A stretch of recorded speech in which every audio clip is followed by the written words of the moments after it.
সেলিনা রহমান, আপনাকে আমাদের অনুষ্ঠানে স্বাগত জানাই। আপনাকে ধন্যবাদ, কৃতজ্ঞতা যে আপনি এই যে আপনার একটা ব্যস্ত সময়, সেই সময় আপনি আমাদের সাথে যুক্ত হয়েছেন।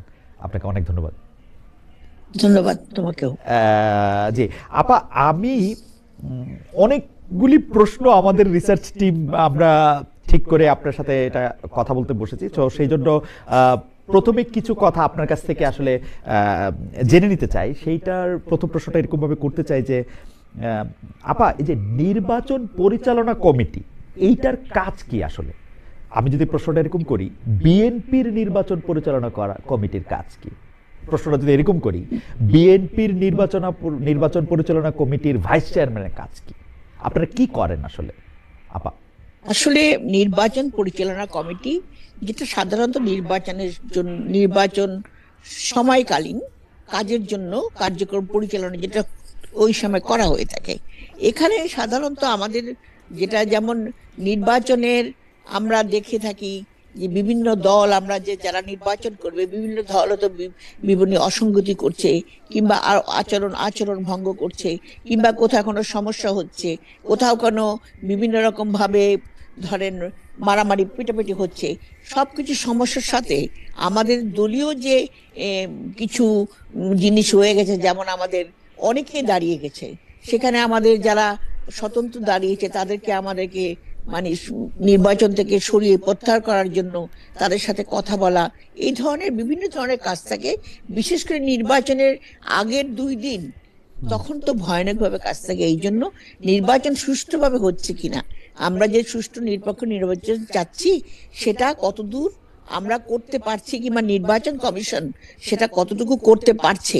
বিভিন্ন জেলায় কেন সমস্যা হলে সে তাৎক্ষণিকভাবে আমাদের কাছে সেই রিপোর্ট চলে আসে, আমরা সেই রিপোর্ট আমরা সেখানে সেইভাবে নির্বাচন কমিশন জানাবার প্রয়োজন মনে করলে আমরা জানাই, অভিযোগ থাকলে অভিযোগ জানাই। এইভাবে বিভিন্ন রকম কর্মকাণ্ড থাকে। আপা, মানে ঘটনাটা আপনারা কি সরকারের উপরে চাপ প্রয়োগ করেন যে যাতে মানে মানে সরকারের উপরে প্রভাব বিস্তার করতে চেষ্টা করেন? যেমন আপনি নিজেও দীর্ঘদিন রাজনীতি করছেন, আপনি মন্ত্রী ছিলেন, আপনার অধীনে যারা কাজ করেছেন একেবারে জুনিয়র পর্যায়ে, তারা এখন সরকারের শীর্ষ পর্যায়ে কর্মকর্তা রয়েছেন। সেই সুযোগটা আপনি বা আপনার চেয়ারম্যান বা বিএনপিতে আমরা দেখছি নির্বাচন পরিচালনা কমিটিতে খুবই পরিচিত মুখরা, খুব হেভি ওয়েট লোকরা সেখানে আছেন। আপনাদের কাজ কি মোটামুটি সরকারের সাথে বার্গেন করা, নাকি সরকারের প্রেসার করা যাতে বিএনপি নির্বাচিত হতে পারে বা বিএনপির জন্য একটা আলাদা ফিল্ড তৈরি হয়? সেটা দেখুন, আমরা কারোর উপর চাপ প্রয়োগ করি না। আমাদের কাজটাই হলো, আমরা যে অঙ্গীকার করেছি জনগণের কাছে যে একটা সুষ্ঠু জবাবদিহিমূলক সরকার প্রতিষ্ঠা হবে এবং জনগণ যেন ভোট দিতে পারে, তার জন্য যে সুষ্ঠু ব্যবস্থা পরিচালনা সেটা সাধারণত নির্বাচন কমিশন করে। এখানে কিন্তু সরকার সেইভাবে বাধ্য থাকে না, থাকে কিন্তু নির্বাচন কমিশন।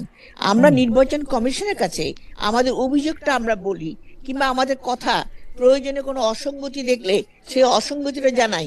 হ্যাঁ, সরকারের কাছে যদি মনে হয় কোনো কাজ সরকার করছে, তখন হয়তো আমরা সাধারণত এই ব্যাপারে এখন পর্যন্ত আমাদের সরকারের উপর কোনো রকম চাপ প্রয়োগ আমরা সৃষ্টি করি নাই।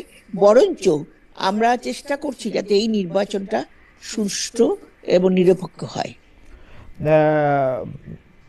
আপা, কেন প্রশ্নটা আসছে, আমরা কিন্তু দেখতে পাচ্ছি যে বাংলাদেশের নির্বাচন হওয়ার বা নির্বাচন যত কাছাতে থাকে তত আমরা বেশি দেখতে পাই যে বড় রাজনৈতিক দলরা এক ধরনের অভিযোগ করে প্রশাসনকে নিয়ন্ত্রণ করার, আর দূর থেকে আমরা দেখি যে প্রশাসনকে নিয়ন্ত্রণ করাটাই আসলে ভোটের ক্ষেত্রে এক ধরনের গুরুত্বপূর্ণ বিষয় হয়ে দাঁড়ায়।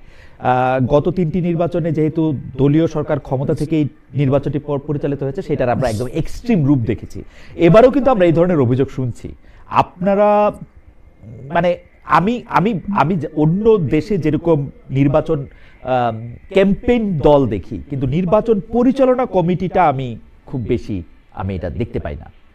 এইটা আপনি কি একটু বলবেন যে এইটার কারণটা কি? মানে নির্বাচন পরিচালনা কমিটি এইটা করা, মানে এটা এটা এটা এটা আপনারা আসলে আপনাদের কেপিআইটা কি, মানে কি পারফরমেন্স ইন্ডেক্সটা কি, এটা যদি একটু আমাদেরকে বলতেন। শুনেন, নির্বাচন পরিচালনা কমিটি সাধারণত একটা দল থেকে দলের আভ্যন্তরে করা হয়। এটা কিন্তু আমরা বাইরে না, আমাদের হ্যাঁ কিছু আমাদের যে আমরা নির্বাচন পরিচালনা কমিটির এক একজন বিভিন্ন ভাবে আছি, কেউ সদস্য আছেন, কেউ ভাইস চেয়ারম্যান আছেন। তো নির্বাচন পরিচালনা কমিটি সাধারণত, আমি তো বললাম দলের মধ্যে আভ্যন্তরীণ অনেক কোন্দল থাকে, যেগুলো আমাদেরকে সমস্যা সমাধান করতে হচ্ছে এই অভ্যন্তরীণ মুহূর্তে। কোন্দল, রাইট। এছাড়া আভ্যন্তরীণ, এগুলো তো খুব স্বাভাবিক, আপনি জানান একটা বড় দলে এটা খুব স্বাভাবিক ব্যাপার।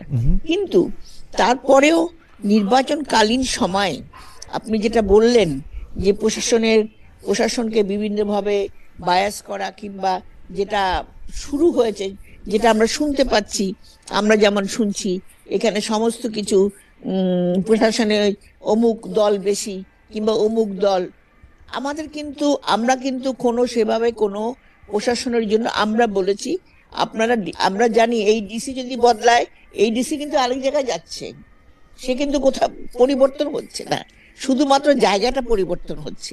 তো এখন এই যে প্রশাসনের উপর যে দায়িত্ব, এটা অনেকটা ইঞ্জিনিয়ারিং। এটা আপনারা গত 3-4টা নির্বাচনের দলীয় সরকারের অধীনে দেখেছেন কিভাবে ইঞ্জিনিয়ারিং করে। এই ইঞ্জিনিয়ারিং জিনিসটা কিন্তু আমাদের মধ্যে ঢুকে গেছে, সেই জন্য সেই চেষ্টা চলতে পারে। ওকে, তার জন্য আপনি মনে করছেন যে একটা স্বতন্ত্র নির্বাচন পরিচালনা কমিটি এটাতে কাজ করবে, কিন্তু আপনি ইঞ্জিনিয়ারিং এর কথা বলছেন। ইঞ্জিনিয়ারিং এর অভিযোগ, ইন্টারেস্টিংলি আপনাদের এখন যারা প্রধান রাজনৈতিক প্রতিপক্ষ, সেই জামাতে ইসলামের আমিরও বলছেন যে একটা ইঞ্জিনিয়ারিং করে এটা করা হতে পারে।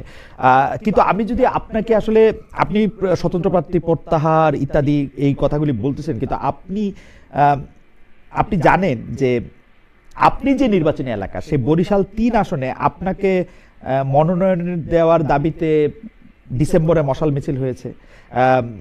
এখন বরিশাল 3 আসনে বিএনপির 18 বছরের দ্বন্দ্ব, অমীমাংসিত তৃণমূলে খুব এটি নিয়েও একটি তথ্য প্রকাশিত হয়েছে। তো এইটা আপনারা কিভাবে ডিল করছেন? মানে কেউ যদি বলে, আপনারা যারা নির্বাচন পরিচালনা কমিটিতে আছেন, তারা যেহেতু এইবার এমপি ইলেকশনে হয় ফাইট করতে চান নাই অথবা মনোনয়ন পান নাই, এরকম কিছু লোকের একটা সমাবেশ, তাহলে মানে আপনি এটাকে কিভাবে মানে ডিল করবেন? যে দেখুন, এখানে আপনি যে উদাহরণটা দিলেন, যেমন বরিশাল 3 আসন যেটা বললেন, সেখানে কিন্তু প্রার্থী কিন্তু খুব বেশি ছিল না। আমি ছিলাম, এবং এখন যিনি পেয়েছেন জেনারেল আবেদিন সাহেব অ্যাডভোকেট, উনি ছিলেন, আর একজন স্বতন্ত্র আমাদের একজন উপজেলা চেয়ারম্যান, সাবেক চেয়ারম্যান, তিনি ছিলেন। সেখানে আমরা চেয়েছি, এখন ব্যাপার হয়েছে দল কেন কি কারণে ওনাকে দিয়েছেন, এবং সেটা হয়তো চিন্তা করেছেন, কিংবা কোনো কৌশল হতে তিনি হলে ভালো হবেন হয়তো চিন্তা করেছেন। এখানে কিন্তু ওই যে প্রার্থী যিনি আছেন, এখন দলের ভিতর যদি কোনো থাকে, কোন্দল থাকে, আভ্যন্তরীণ কোন্দল থাকে, এটা এখন প্রার্থীর উচিত সবাইকে নিয়ে সমন্বয় করা। সেখানে কিন্তু আমরা যাচ্ছি না, নির্বাচন পরিচালনা কমিটি সেখানে যাচ্ছে না। এখানে প্রার্থী সবাইকে ডেকে কথা বলার চেষ্টা করবে। যদি উনি শেষ মুহূর্তে না পারেন, তখন হয়তো উনি বলতে পারেন আমার অমুক জায়গায় অমুক ডিস্টার্ব করছে, এরকম একটা অবস্থা। এখন তৃণমূল পর্যায়ে নেতাকর্মীর কোন্দল, আপনি 17 বছর যত যাই বলেন না কেন, 17 বছর কিন্তু আমরা ভীষণ রকম সংগ্রামের মধ্যে ছিলাম। কাজে এদেরকে সহজে বুঝানো, সহজে কিছু করা, এটা এখন সম্ভব না। আমরা একদিনে পরিবর্তনও করতে পারছি না। ওকে ওকে, ফেয়ার এনাফ আপা। আমি পরবর্তী প্রসঙ্গে যাওয়ার আগে, আমাদের একজন দর্শক, ওনার নাম ক্যাপ্টেন দা বস, আমি আশা করবো যে এটা আপনারই নাম। মানে আপনি এতবার একই মন্তব্য করছেন, একই এটা করছেন, আমি আসলে অন্য দর্শকদের মন্তব্য আসলে আমি পড়তেই পারছি না। তার প্রশ্ন হচ্ছে, খালেদ, আমি প্রতিদিনই একটা প্রশ্ন করি, আপনি উত্তর দেন না। খালেদ, আপনি ডয়েচে ভেলে ছাড়লেন কেন? উত্তরটি হচ্ছে, ডয়েচে ভেলেতে যদি আমি কাজ করতাম, আমি যেহেতু সেখানে 5 বছরের বেশি কাজ করেছি, এরপরে আমাকে একটা দীর্ঘমেয়াদী অর্থাৎ জীবন মেয়াদী একটা কন্ট্রাক্ট নিতে হতো, সেটার ব্যাপারে আমি প্রস্তুত ছিলাম না। সরি, আমাকে আসলে এটা জবাব দিতে হলো। আপনি এতবারে প্রশ্ন করছেন, আমি অন্য মন্তব্য বা অন্য আরো যারা মন্তব্য করছে তারা কথা বলতে পারছেন না, সেই জন্য আমি এটা জবাব দিলাম। আপা, আমি জানি যে বিএনপির রাজনীতির সাথে আপনার সম্পর্ক, আমি যদি খুব লুজলিও ধরি, তাহলে প্রায় জন্ম থেকে বা জন্মের সময় থেকে আপনার সাথে, তা আপনি দলটির নেতৃত্বে সাবেক এবং মরহুম রাষ্ট্রপতি জিয়াউর রহমানকে দেখেছেন, মরহুম প্রধানমন্ত্রী বেগম জিয়াকে দেখেছেন, এখন তারেক রহমান সাহেবকে দেখছেন। আপনি কোনো পরিবর্তন দেখেন যে নেতৃত্বে বা নেতৃত্বের ভিশনে? আপনার কাছে কি মনে হয় যে মানে কোনো পরিবর্তন আসছে বিএনপি দলের মধ্যে? কোন উল্লেখযোগ্য বদল কি আপনি দেখেন? দেখুন, পরিবর্তন তো সাধারণত যুগের চাহিদার উপর হয়, যে কোনো সময়।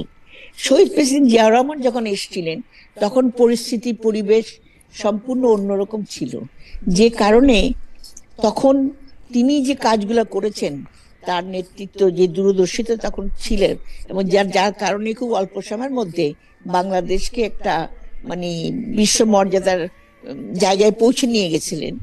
ঠিক তার পরবর্তীতে যখন দেশনেত্রী বেগম খালেদা জিয়া আসেন, তিনি দীর্ঘ সংগ্রাম করেছেন। আপনি জানেন 9.5 বছর তিনি গ্রামে গঞ্জে হেঁটেছেন, এবং তিনি মানুষের অত কাছে, যেমন শহীদ জিয়াও মানুষের গ্রামাঞ্চলে হেঁটে বেড়াতেন, খাল খনন করতেন, বেগম জিয়াও কিন্তু ঠিক একইভাবে কিছুটা ধারা এক, কিন্তু আপনার যুগের চাহিদার সঙ্গে পরিবর্তিত হচ্ছে চিন্তা চেতনা।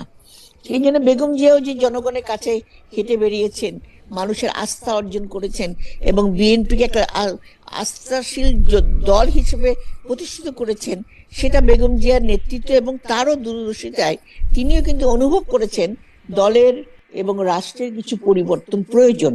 যে পরিবর্তনটা উনি 2016 সালে 20-30 ভিশনের মধ্যে উনি প্রকাশ করেছিলেন। এবং এখন আমরা দেখতে পাচ্ছি আমাদের বর্তমানে আমাদের যে চেয়ারম্যান, উনি জনাব তারেক রহমান, তিনি তার চিন্তা চেতনা অনেক বেশি আধুনিক। এটা কিন্তু যুগের চাহিদার সঙ্গে হয়েছে। এবং এখন যে পরিবর্তনটা উনি কিভাবে আনবেন, এবং সেটি দেশ গড়ার পরিকল্পনা অত্যন্ত সুন্দরভাবে, কারণ আজকে কিন্তু বললেই আপনার রাষ্ট্র কাঠামো সংস্কার হচ্ছে না, কিন্তু মানুষ একদিনে পরিবর্তন হচ্ছে না। সেটা করতে হলে আমাদের সময়ের প্রয়োজন। সেখানে আমার তৃণমূল থেকে হাত দিতে হবে, যে তৃণমূল আমাদের একেবারে ধ্বংস হয়ে গেছে। সত্যি কথা বলতে আমাদের গণতান্ত্রিক রাষ্ট্র বলেন, গণতান্ত্রিক প্রতিষ্ঠান বলেন, মানুষের নৈতিক চরিত্র বলেন, সবকিছু কিন্তু আজকে কিন্তু অনেকখানি দুর্বল হয়ে গেছে। বাংলাদেশের পুরনো ঐতিহ্যটা কিন্তু নেই। সেখানে নতুন যে পরিকল্পনা, নতুন যে দেশ গড়ার পরিকল্পনা, এটা আমাকে অবশ্যই আকৃষ্ট করছে। কারণ এখন তো নতুন বলে যুগের চাহিদার সঙ্গে সঙ্গে সবকিছু পরিবর্তন হয়, তারপর তো বিশ্ব রাজনীতির সঙ্গেও খাপ খাইয়ে কিছু জিনিসের পরিবর্তন হয়। এটাই আপা, আমি জি বলে আমি আমি আমি আরেকটু কোশ্চেনটা আরেকটু স্পেসিফিক করি। যেমন ধরা যাক যে 2001 সালে যখন বেগম জিয়া ক্ষমতায় আসলেন, তিনি কিন্তু দুজন জামায়াতে ইসলামী সহ আরো 4টি দলের সঙ্গে তিনি শুধু জোটই করেন না, মানে জাতীয় পার্টির একাংশ এবং ইসলামী শাসনতন্ত্র আন্দোলনের সঙ্গে শুধু তিনি জোটই করেন নাই, জামায়াতে ইসলামের দুজন কিন্তু তার মন্ত্রিসভায় মন্ত্রীও হয়েছে। আমরা কিন্তু 2012, 13, 14 সাল থেকে, মানে আমরা যদি ব্যাপারটাকে বলি যে জনাব তারেক রহমান যখন রাজনীতিতে সক্রিয় হচ্ছেন, যত বেশি তিনি রাজনীতিতে সক্রিয় হচ্ছেন, তত বিএনপির সাথে জামায়াতের দূরত্ব বাড়ছে। আমরা কি এইটাকে সিদ্ধান্ত এরকম ভাবে নিতে পারবো, বা অনুসিদ্ধান্ত এরকম নিতে পারবো যে বেগম জিয়ার সময়ে যে জামায়াতকে তিনি বন্ধু ভাবতেন, তারেক রহমান সাহেব সেই জামায়াতকে অনেকটাই শত্রু ভাবছেন? মানে এইটা কি একটা আমরা প্যারাডাইম শিফট বলতে পারবো কিনা?